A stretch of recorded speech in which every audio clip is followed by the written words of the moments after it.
Alors, qu'est-ce qui fait qu'un magasin marche vraiment? On se dit souvent que c'est l'emplacement ou le produit, mais en réalité, derrière chaque vitrine, même la plus simple, il y a une mécanique, un plan super bien huilé. Aujourd'hui, c'est ça qu'on va décortiquer ensemble, cette machine interne du commerce, que ce soit pour un géant mondial ou pour la petite boutique du coin de la rue. Voilà, on a d'un côté une marque planétaire présente partout sur tous les continents. Et de l'autre, eh bien la petite boutique qui fait tout le charme de nos quartiers. L'échelle, c'est le jour et la nuit, on est d'accord. Et pourtant, à la base, le défi, il reste exactement le même. Comment on fait pour que tout ça tourne rond? Et cette question, c'est le casse-tête de n'importe quel dirigeant. Parce que vendre un produit, c'est une chose.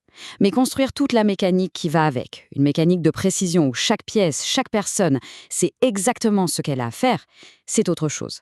Et la toute première pièce de ce grand puzzle, eh bien, c'est le plan. Alors, on commence par là. Le plan d'organisation. Attention, ce n'est pas juste un document qu'on range dans un tiroir, non, non. C'est le véritable schéma directeur, un peu comme la constitution de l'entreprise. Il met au clair une chose absolument fondamentale. Qui fait quoi? Et peut-être plus important encore, pourquoi sa mission compte pour tout le reste de la machine. Cet outil, on le connaît tous de nom. C'est le fameux organigramme. Mais il faut essayer de le voir autrement que comme une simple carte avec des boîtes et des noms. C'est plutôt le système nerveux de l'entreprise. Oui, bien sûr, ça montre qui prend les décisions, mais ça montre surtout comment l'information circule, comment les équipes collaborent pour que tout le corps, toute l'entreprise, on va dire, avance dans la même direction. Et c'est vraiment là que ça devient intéressant. Parce que l'organigramme, en fait, c'est le pont. Le pont entre les grandes idées, la vision, la mission et la réalité du terrain, le quotidien. C'est lui qui transforme le quoi, c'est-à-dire notre objectif, en qui s'en occupe concrètement et en comment, avec quelle responsabilité précise. Par contre, attention, un organigramme qui finit encadré au mur, c'est un organigramme mort. Il faut bien comprendre qu'une entreprise, c'est un organisme vivant. Ça grandit, ça change de direction, ça doit s'adapter au marché en permanence. Le plan doit donc être vivant lui aussi. Il faut le remettre en question tout le temps pour qu'il reste pertinent.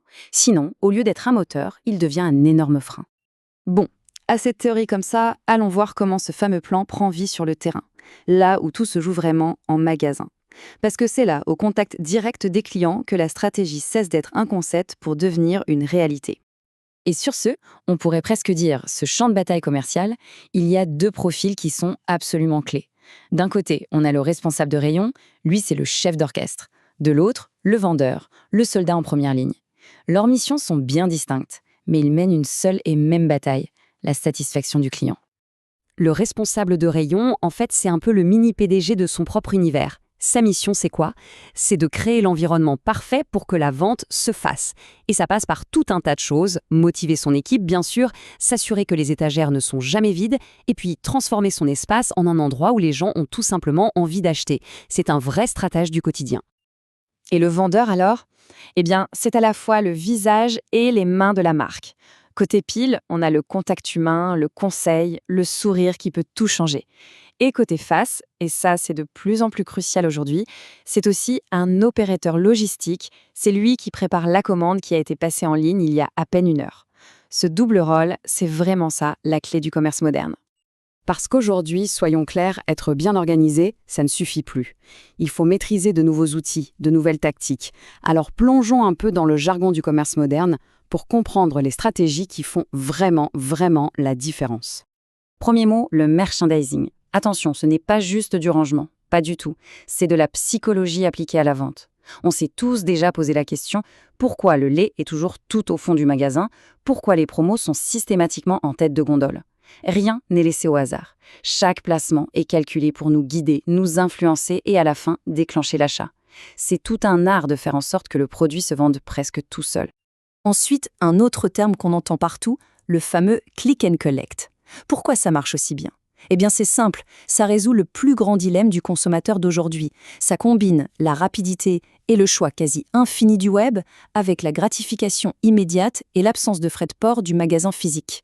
En gros, c'est le meilleur des deux mondes réunis en un seul service.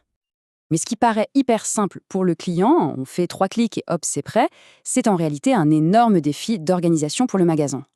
Pensez-y, il faut que le stock en ligne soit synchronisé à la seconde près avec le stock en magasin, il faut que le vendeur puisse trouver le produit et préparer la commande en quelques minutes à peine.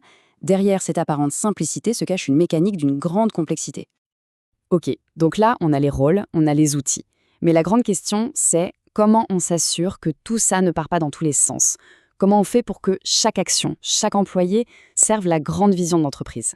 Eh bien, tout ça, c'est la question de la stratégie. Et la réponse, elle tient souvent dans ce mot qui peut paraître un peu barbare, la vente omnicanale.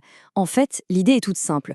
Pour le client, il ne doit y avoir qu'une seule et unique boutique, peu importe qu'il y accède depuis son canapé avec son smartphone ou en poussant la porte physique du magasin. Les frontières entre le monde physique et le monde digital, elles doivent tout simplement s'effacer. Et voilà, on fait le lien. Quand ce vendeur dans son magasin met un produit dans un sac pour une commande click and collect, il ne fait pas juste un emballage. Non, il est le dernier maillon, le maillon essentiel de toute la stratégie omnicanale de son entreprise. Sans lui, c'est simple, toute la belle stratégie digitale s'effondre. D'ailleurs, souvent, la meilleure stratégie, ce n'est pas d'essayer de plaire à tout le monde. C'est au contraire de plaire énormément à un tout petit groupe. C'est ça le principe du marché de niche. Imaginez un magasin qui ne vend que des produits pour les gauchers, ou un site spécialisé dans les vêtements de rando pour chiens. On va chercher un besoin très, très spécifique. Et c'est là que la boucle est bouclée, en quelque sorte. L'organigramme, ce n'est pas juste un dessin sur un papier. C'est l'outil qui permet de sculpter, littéralement, toute l'entreprise, chaque poste, chaque mission, pour qu'elle réponde parfaitement aux attentes de cette niche si précise. La structure n'est jamais une fin en soi, elle est toujours au service du client. Donc, pour résumer, le plus grand danger pour un commerçant aujourd'hui, ce n'est pas tant la concurrence, c'est l'immobilisme. Le plan d'organisation parfait, ça n'existe pas. Tout simplement parce que le monde, lui, ne s'arrête jamais de bouger. La seule stratégie qui gagne à la fin, c'est l'adaptation permanente.